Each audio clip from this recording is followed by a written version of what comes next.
كلمات قرأتها منذ سنوات في كتاب للدكتور عماد الدين خليل، ونقلتها في هذا الكتاب وأقرأها عليكم.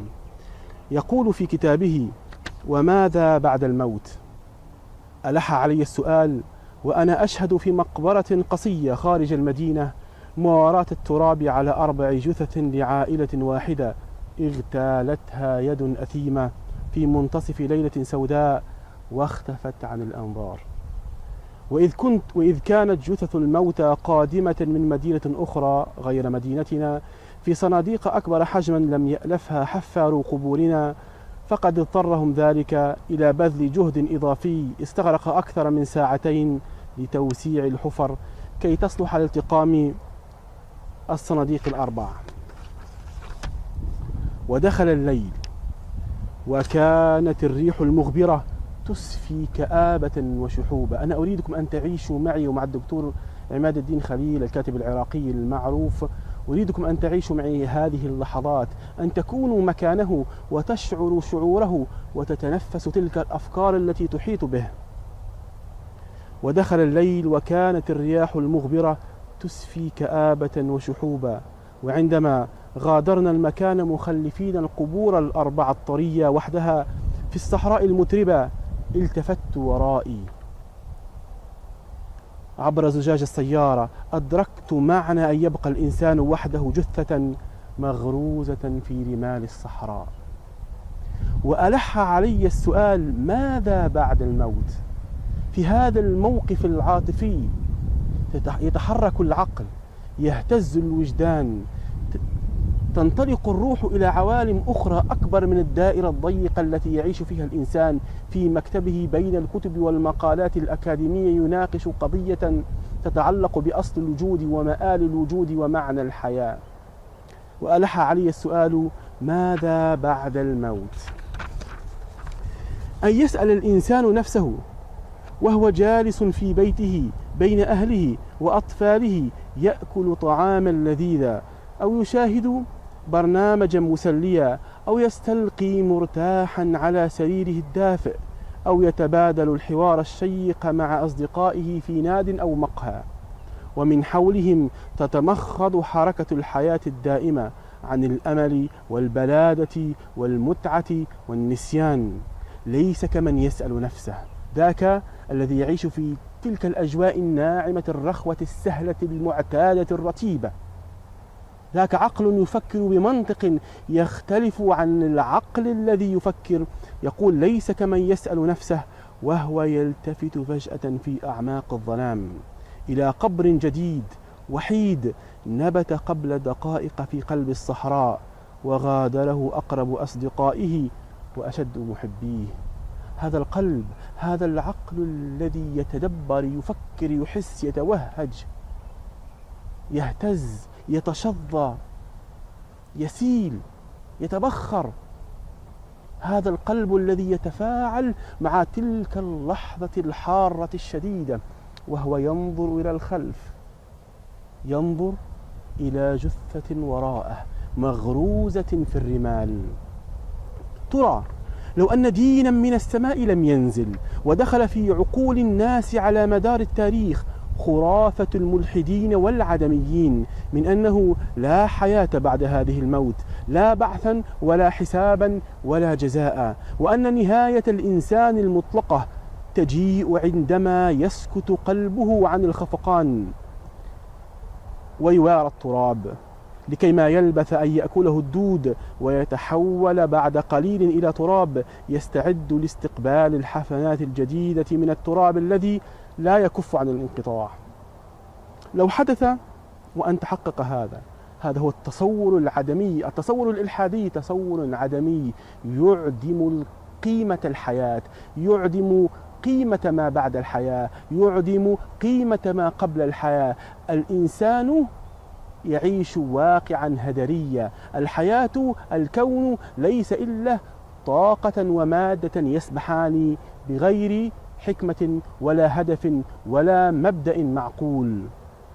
لو حدث وأن تحقق هذا، ماذا سيكون شعور الإنسان وهو يقف في المقبرة يشهد دفن صديق أو قريب؟ ماذا سيكون شعوره وهو يلتفت بعد دقائق إلى الجثة المواراة وقد خنقها التراب وتركت وحدها في الصحراء. إن أي مسلم لا يستطيع بفطرته وبداهته ويقينه وإيمانه أن يتصور موقفا عدميا كهذا.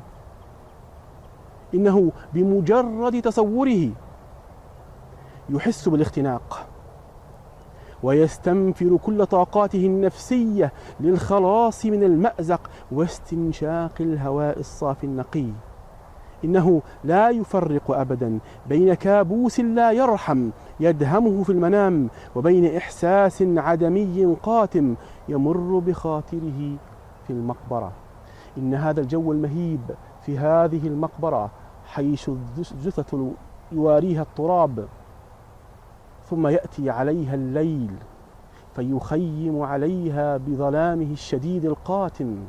هذه الوحشة إذا أضفت إليها معنى أن يقتل الإنسان ظلما، معنى أن تقتل عائلة ظلما، هل تستطيع أن تتصور هذا المعنى العدمي؟ هذه الطاقة والمادة المضطربة التي تأتي وتذهب دون غاية. أو كما يقول ريتشارد دوكنز في كلمته الشهيرة: نحن لسنا إلا آلات لإنتاج DNA الحمض النووي ثم لا شيء.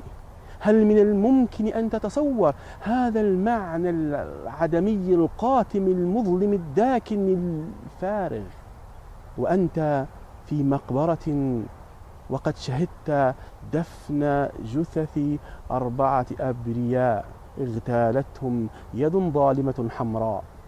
هل تستطيع أن تتصور هذا المعنى بقلبك، بإحساسك، بوجدانك، بعقلك الذي يرى هذا الكون العظيم يتمخض عن عدم؟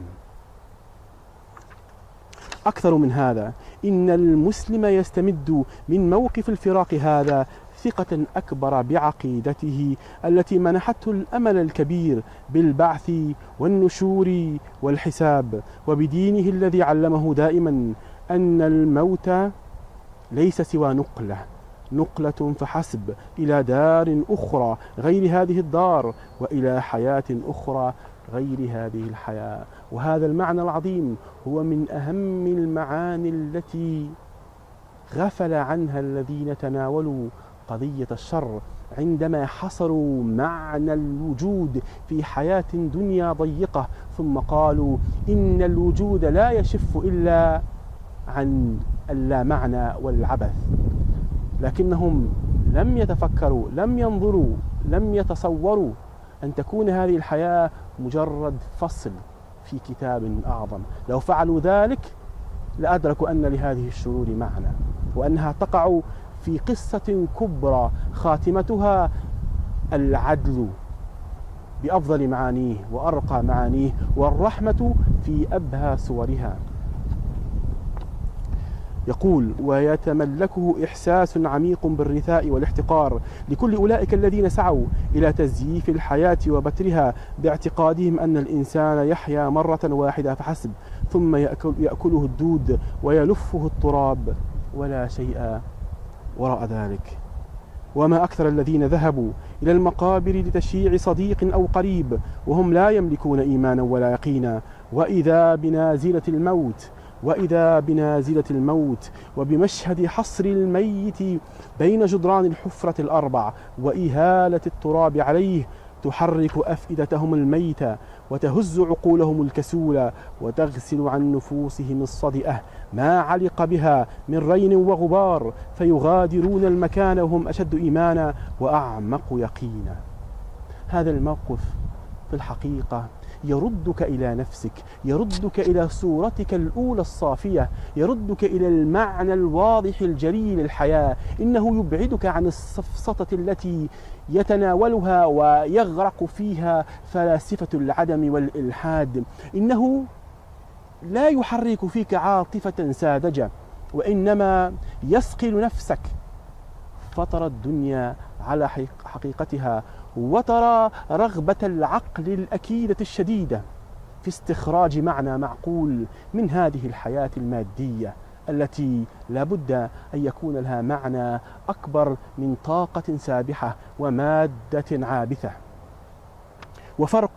وأي فرق بين إنسان مؤمن يرجع من المقبرة وهو يحمل أملا كبيرا، وبين إنسان ملحد يخنقه المشهد المحزن ويزيده كآبة وضياعا. ثم ماذا عن العدل الإلهي، عن العدل النهائي المطلق؟ لقد اغتيل 4 من الأبرياء، أب وأم وطفلان، وليس بمستبعد أن يفلت القتلة من طائلة القصاص. وما قيمة الحياة؟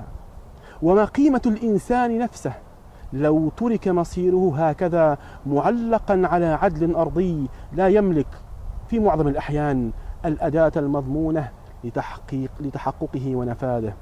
إن الإسلام ذلك الدين القيم يمنحنا الجواب في كلتا الحالتين، ولو لم يكن الدين سوى هذا الجواب لكان في ذلك وحده الدافع الأكبر لالتزامه ومعايشته وتعشقه والتشبث به حتى آخر لحظة من حياتنا، التي يعلمنا الإيمان أنها لن تنقطع ولن تزول ولن يضيع حق من حقوقها بالصدفة أو العبث أو الفوضى.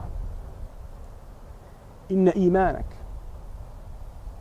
يحمل معنى عظيم لو تجاوزنا كل معاني الإيمان، كل دلالاته الكبرى، كل الحكم التي يؤول إليها، كل المنافع التي نجتنيه منها. لو كان الإيمان فقط يعني أن يعطيك معنى لهذه الحياة، معنى يرتاح له قلبك وترتاح له نفسك، لكان حريا بكل إنسان أن يتشبث بهذا الدين وأن يتعشقه ويلتزمه، لأنه يخرج هذا الوجود من اللامعنى إلى المعنى الذي يرضاه العاقل. جربوا بأنفسكم ذلك، اختبروا صدقه ليس في بيوتكم ونواديكم ولكن في المقابر، لحظة مواراة جثة صديق أو قريب التفتوا إليها بعد دقائق من مغادرتكم المكان، وحيدة مهملة منقطعة في الصحراء. أمن الممكن أن تكون هذه هي نهاية الإنسان.